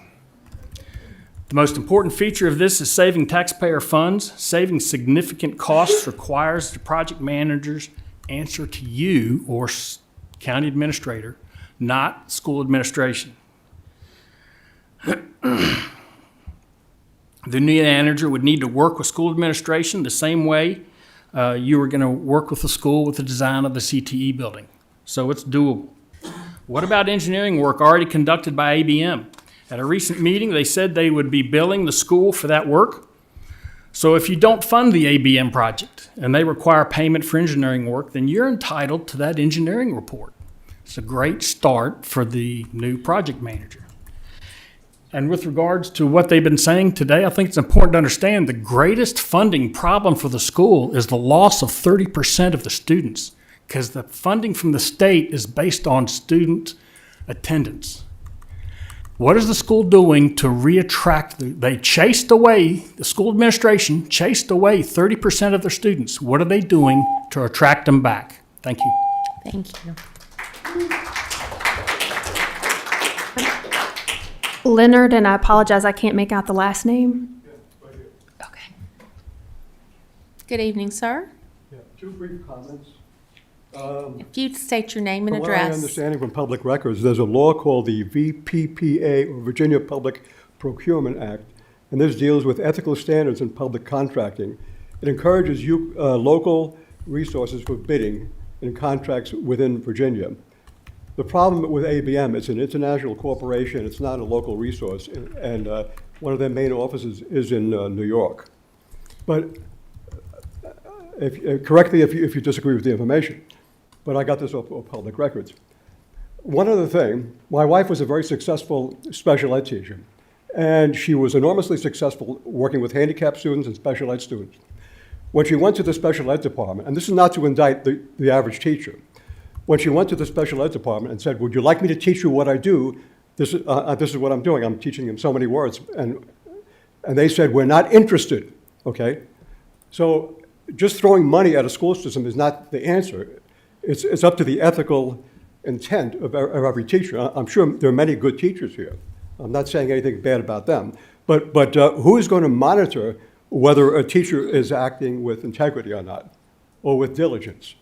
That's my only comment. Sir, if you could state your name and address for the I'm record. sorry. My name is Len Wajno, Hardy, Virginia, on Chestnut Forest Drive. Thank you very Sorry. much. Okay, thank you for listening. Thank I you, of appreciate it. course.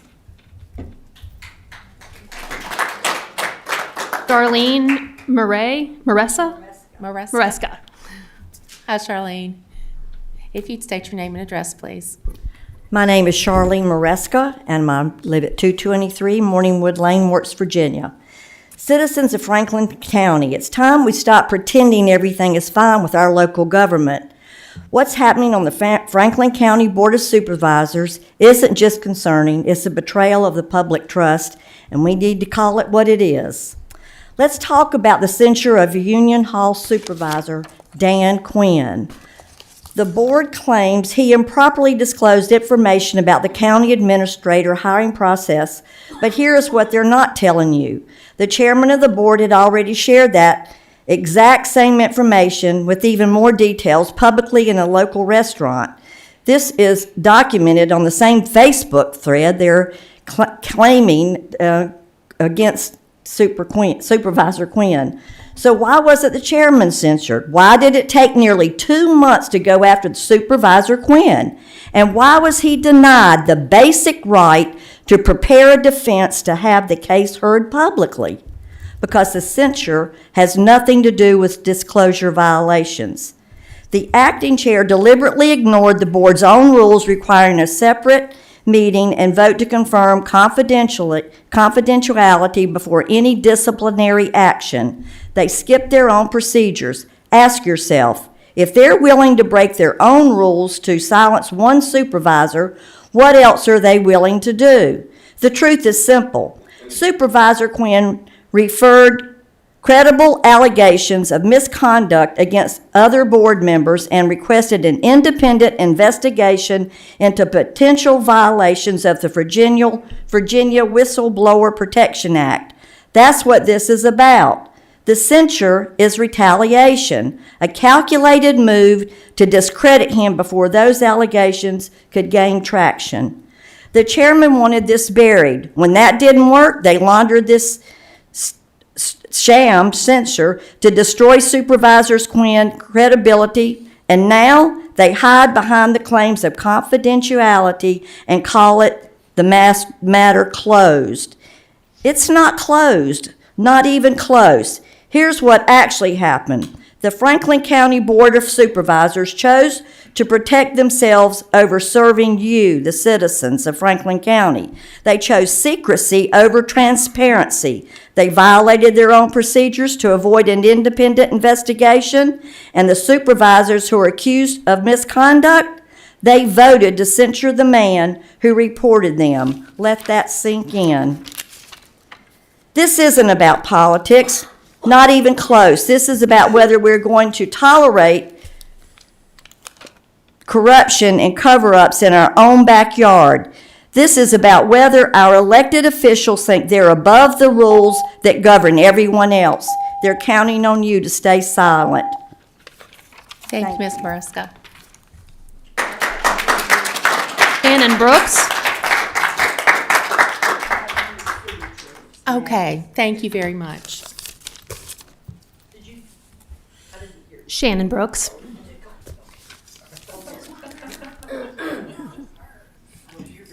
Good evening, Shannon. How are you? I'm all right. If you state your name and address, please. Sure. My apologies. I'm getting over a cold or sinus infection that can't make up its mind. I'm Shannon Brooks. I live at 1680 Stanford Road, Union Hall. Okay. I'm speaking tonight. You guys know me. I'm one of your teachers. Before I jump into what I wanted to say tonight, one of you was asking about how many steps we were off. Just for the record, this is my 19th year with the school division. I'm on step 11. Yeah. If we get phase 3, good news, I'll move up to step 16. That's a difference of $10,000 a year for my family.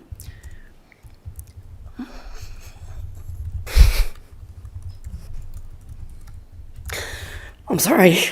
You're fine, Shannon. I just finished putting a child through college. I spent most of December cracking up black walnuts by hand to make book money. And my fingers, I still can't feel them.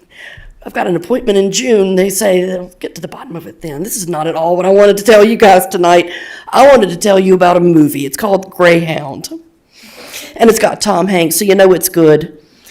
It's about the captain of a destroyer in World War II.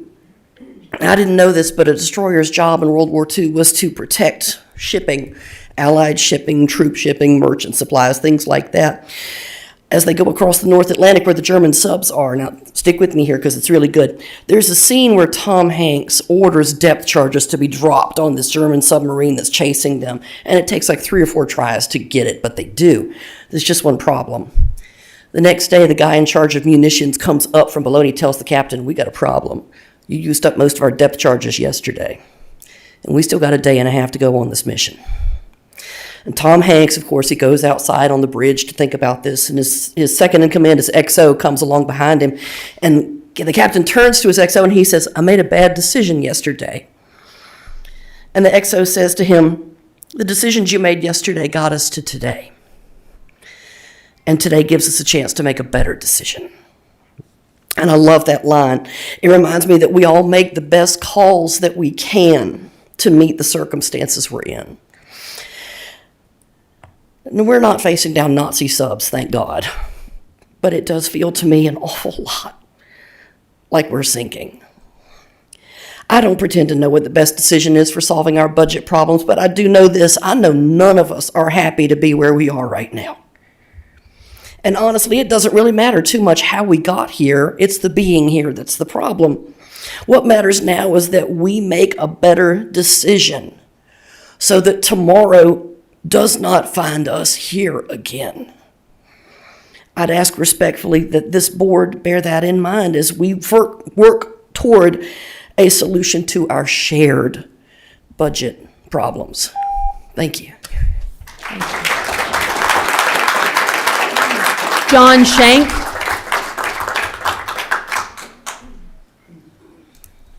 Good evening, Mr. Shank. Good evening. If you'd state your name and address, please, Yes, sir. John Shank, 1357 Riverbend Drive. Thank you. Good evening, members of the board. My name is John Shank, and I'm a proud resident of Franklin County. I'm here tonight because I'm deeply concerned about the direction our state is heading, specifically regarding our Second Amendment rights and the integrity of our elections. First, on redistricting. In 2020, Virginians voted to take redistricting power out of the hands of politicians and place them in an independent commission because we were tired of gerrymandering. That was a clear bipartisan message. Voters should choose their representatives, not the other way around. Now, just a few years later, Richmond politicians are attempting to undo this. A proposed constitutional amendment would allow the General Assembly to redraw congressional maps mid-decade, something that traditionally only happens after the census. Let's be honest about what that means. It opens the door for partisan gerrymandering. In fact, proposals being discussed could dramatically shift representation for political advantage, despite Virginia being a closely divided state. That's not reform, that's a power grab.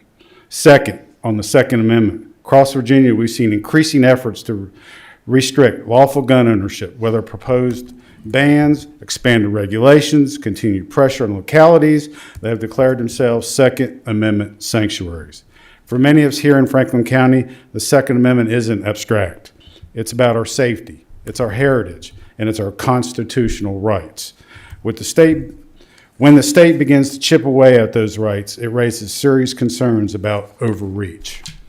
Those two issues, gerrymandering and the erosion of constitutional rights, are connected by a common thread: government overstepping the will of the people. So I'm asking the board to stand up for your constituents, stand for fair representation, stand for constitutional rights, and most importantly, stand for the principle that government derives its power from the consent of the governed, not the other way around. Thank you. Have a good evening. Thank you. Badi Ananda. Hello, sir. Good evening. If you'd state your name and address for the record, please. Bati Ananda, 3249 Foothills Road, Callaway. Well, y'all know my deal. First off, I really just want to say how much I appreciate calling Franklin County my home. I moved here, I think 5 or 6 years ago now. That's crazy. And I mean, I love being a teacher here. I grew up in New Orleans and went to college in LA. And I tell people all the time, I moved out in the middle of nowhere, and I like it that way. Yeah, and I'm thankful for y'all making it that way, you know? Absolutely. Anywho, I see the items on Dr. Sears' budget as common sense items that absolutely need to be funded from an ethical point of view.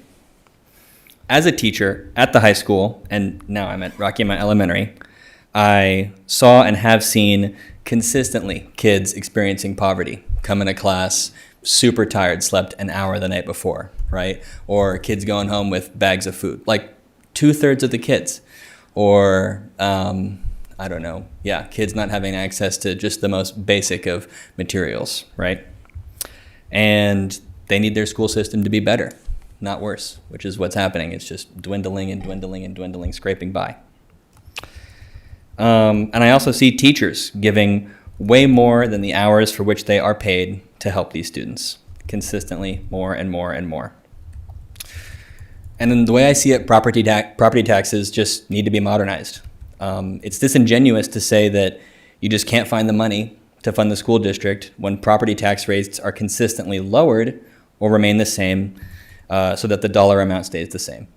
As we all know, steadily raising taxes provides a slight inconvenience to the most wealthy while providing fundamental services to those in the most need. I simply ask you to do the right thing as far as this is concerned, and thank you for your consideration. Thank you very much. Tracy Whitaker.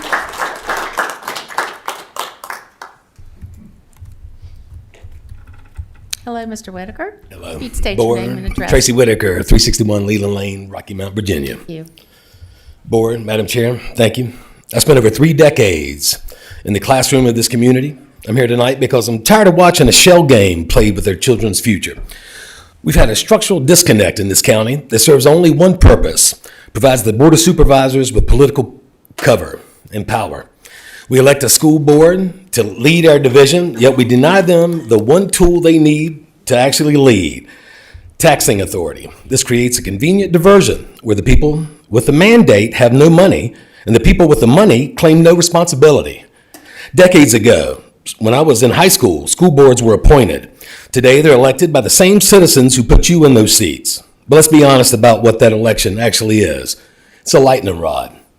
By keeping the school board physically dependent while they're publicly elected, you've created a system where they take the heat for every budget shortfall, every aging roof, every lost teacher, while you hold the checkbook behind a closed door. It's a brilliant political strategy, but it's a failure of governance.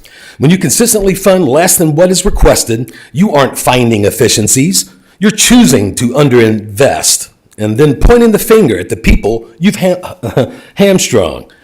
We often hear the question from this podium, heard it tonight, where'd the money go? You closed the school down. As a veteran educator, I can tell you that's a rhetorical distraction. The audits are public. The line items are transparent. You know exactly where the money goes. It goes to state mandates that you don't fund, to infrastructure that is crumbling because maintenance was deferred for years, and to a workforce that's been recruited away by neighboring counties that actually value their professionals. Asking where the money went is an oversight. It's a delay tactic used to avoid the reality that our schools have never received the full funding they require to thrive. The school board cannot raise a single cent. They cannot levy a tax. They can only come to you as professionals and tell you what it costs to run a 21st century school system. When you ignore those requests, the responsibility for the outcome, the lower property values, the teacher shortages, and the missed opportunities for our students rests solely with the Board of Supervisors. You're the only body in this county with the power to fund our future. To pretend otherwise or to hide behind the school board's management of the crumbs you provide is an abdication of your duty to the county. Stop the diversion. Stop asking questions you've already got the answers to in the budget books. It's time to fund the request, empower our schools, and take ownership of the investment this community deserves. 3 cents on 100 is not going to be enough. Thank you. Thank you. Tracy Klotz. Tracy Klotz.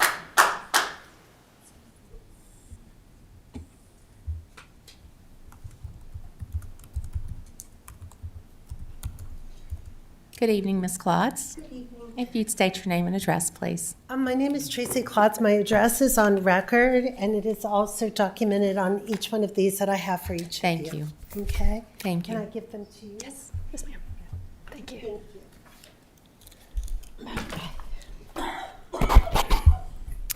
Dear Chair and members of the Board of Supervisors, thank you for the opportunity to address the board this evening and for your continued dedication to serving Franklin County.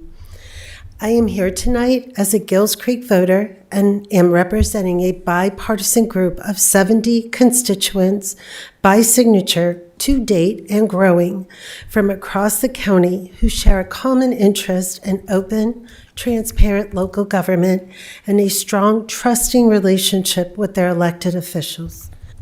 We respectfully ask that the board take time to thoughtfully consider the findings presented by Galen Jackman on February 17, 2025, as well as the concerns raised in the attached letter from Gills Creek and Union Hall voters regarding the Quinn referral and censure matter. These are questions our community cares about, and we believe they deserve a clear and open response. We recognize that public trust is built through consistent, transparent communication, and that when questions arise, the best path forward is always open dialogue.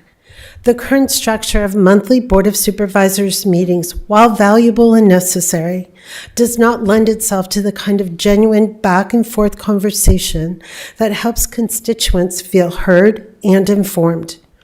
When residents raise concerns but have no opportunity to ask follow-up questions or receive direct responses, it is only natural that unanswered questions give way to assumptions, and assumptions left unanswered can quietly erode the trust that our community depends on.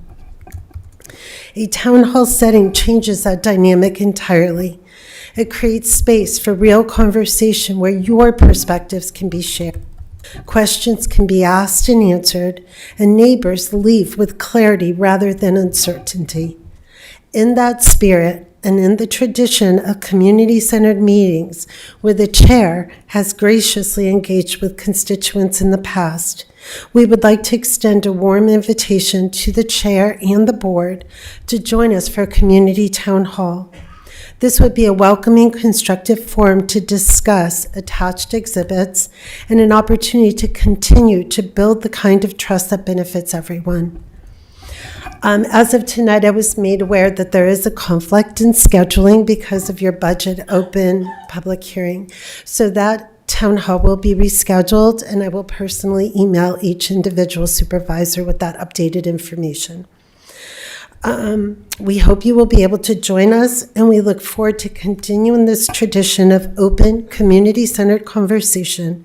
Thank you sincerely for your time, your service, and your consideration to this invitation. Thank you. Ayana Arrington. Hello, Ms. Arrington. Hi. If you'd state your name and address, please. Ayana Arrington, 3249 Foothills Road. Chairman, members of the board, and members of the community, I am reading this statement today on behalf of Laura Joseph, a teacher in Franklin County Public Schools and a parent of 3 children who are, or soon will be, part of the school system. These words reflect her experience, her concerns, and her hopes for the futures of our schools. I speak today as Laura, as both a teacher and a mother. I have 1 son already in this school system, a child with an IEP who depends on consistent trained support, and 2 younger children who will soon be entering these same classrooms. When I talk about the condition of our schools, I am not talking about politics. I am talking about my children's future and the future of every child in Franklin County. Right now, our schools are being asked to meet rising needs with resources that have not kept pace. Expectations continue to grow, but the support needed to meet those expectations has not grown with them. A community receives the quality of schools it chooses to sustain, and the strain is visible in every building. Even modest adjustments in how we support our schools can create meaningful, measurable improvements. Small changes applied across an entire county accumulate into the kind of stability that keeps qualified staff in our classrooms, strengthens services for students with IEPs, prevents further reductions, and preserves the programs families depend upon. These decisions directly affect whether a child receives the support their plan promises, whether a classroom has the personnel it needs, and whether our schools remain places where families want to stay and invest. As a teacher, I see the pressure daily: fewer resources, more responsibilities, and a constant effort to meet every need with diminishing support. As a mother, that pressure becomes even more urgent. My son with an IEP needs stability, trained professionals, and a system capable of delivering what his educational plan requires. My younger children will depend on this same system soon. If we do not act, we risk facing decisions none of us want to consider. Decisions about consolidating schools, losing essential staff, and watching families quietly choose to leave the county. My request is straightforward: that we take the necessary steps to strengthen the financial foundations of our schools. Thank you so much. Thank you. Okay, that concludes our public comment of the evening. Thank you all so much for sharing your thoughts and concerns with us. It means a great deal to us, I can assure. We're going to move on at this juncture with our county administrator report. Mr. Sandy. Yes, ma'am. I really don't have anything more than what was discussed earlier during the day. The only thing I would remind you of, the Virginia 250 car reveal is scheduled for Friday night, and if you're interested and can go, just reach out to our office and we can get you signed up and get tickets for that. Okay, thank you. That's all. Mr. Gwynn, did you have anything this evening, sir? No, Madam Chair. Okay, thank you. Okay, we'll move into other matters by supervisors. I'll just go down the dais, if it'd be your pleasure. Mr. Meredith, do you have any matters? No. Okay. Mr. Quinn? Yes, I have one. Amy, would you be able to bring up the agenda, please? Thank you. So I just wanted to make a public service announcement. The Master Gardener Group asked if I do a presentation on my farm and all the projects that occurred. And so I'm doing that tomorrow at the Essex Center at 1 o'clock. And they've opened it up to the public. So it's just an invitation for people that might want to see this. And I thought I'd show the agenda here. So that's it. Thank you, Mr. Quinn. Mr. You want anything? I would just say, Mr. Mitchell. I would ask staff to look into, I was in the landfill today, latest wind. It's a really big mess, and I would ask staff to reach out and ask about the inmate workforce.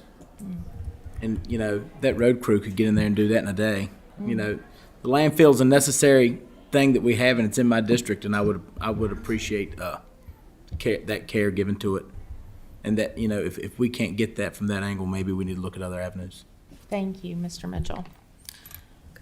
Mr. Carter. Yeah, thank you, Madam Chair. A point of order. Mr. Jackman requested 5 minutes to speak on a topic, and two other people spoke on the same topic, and one of those persons raised their hand. They were part of his group. I didn't pick that up. Well, I did. Just to be aware of that moving forward. I'm not going to sit here and listen to this censure topic every month. Dan, if you want to spread it out here, here's your chance, buddy. Lay it on them. Whatever you think we did that you didn't like, here's your chance. Put it out there. This isn't my show. I'm not ordering. Well, you've turned it into your show. These are citizens that are coming and speaking on their own. That's all I have, Madam Chair. Thank you, Mr. Carter. Mr. Tatum. Just one thing. Last month, Jeff Galden came in and was talking about the projects for the dumpster sites that he's finishing up, and we discussed the need for one in the Henry area. Yes. Some good news, may have some land located, and the lady may actually be willing to sell to the county, hopefully. But one thing that Jeff brought to my attention, right now, the standard fine for someone caught illegally dumping from outside the county is $35. That's worth it. $35? Yeah. Is there any, and this may be a question for Jim, can we raise that to make it have some teeth? Depends on what the state code allows, correct? But I'm not sure the state code puts a limit on it. Oh, you don't think for that? So is this something that we have discretion upon? Yeah, can we look into that and see what options we have? Because $35 for most of these people, one, if they get a ticket, they get caught. Okay, the other 200 times in the last year that they did it, they didn't get caught. They're money ahead, and most of our dumping problems are coming from outside the county. You know, we're not seeing the real serious issues on the central part of the county. It's down in Snow Creek and Nick's areas and Henry and my area, where we're close to the other county lines, where they're coming over because those counties have already shut down their dumpster sites. And so all those people are coming into our county and dumping their garbage. So see what our options are. I'll send myself an email. Thank you. Thank you, Mr. Glenn. That's all I had. No, Mr. Tatum, I think that's a valid point, and I appreciate you bringing it up. Mr. Jamison. I don't, I like Carol and Tim, we're in the same boat. Yeah. Carol, no doubt. Yeah. Getting the trash money, so the county's coming in. I'd like to know how many tickets have actually been written. I know it's a hard, it's gonna be next week, impossible to catch them. But I would fully support it, if I could have some teeth. I think, point well taken. I think this board's demonstrated wonderful courage in going after, rolling out our green box sites and manning them and so forth. So we need to get it right, that's for sure. Okay, I don't have anything other than, I've asked Mr. Sandy and Mr. Carter to join me on a Zoom with VACO on the collective bargaining bill that's is going to the governor's desk. Gentlemen, this is significant. Probably won't feel it till next year, but we are looking at some significant costs once this gets passed that will probably in all likelihood have to include a tax increase to meet the demands of what this legislation is going to require. So we're carefully watching these mandates that are getting put into place in Richmond, because they keep sending down unfunded mandates to the localities. We are supposed to create and print money to meet these mandates, and it falls on the back of our citizens. And it is a cop-out at the state level, in my personal opinion. So we are going to be watching this very carefully. We are going to be protecting your interest and protecting your tax dollars to the best of our ability. So I just wanted to gently remind my colleagues, we may have some very, very tough issues to deal with in the coming days with the governor's budget. Okay, that's all I have for this evening. At this juncture, I will adjourn the meeting and recess it until March 19th at 2 p.m. this Thursday for a regular work session. So we are adjourned.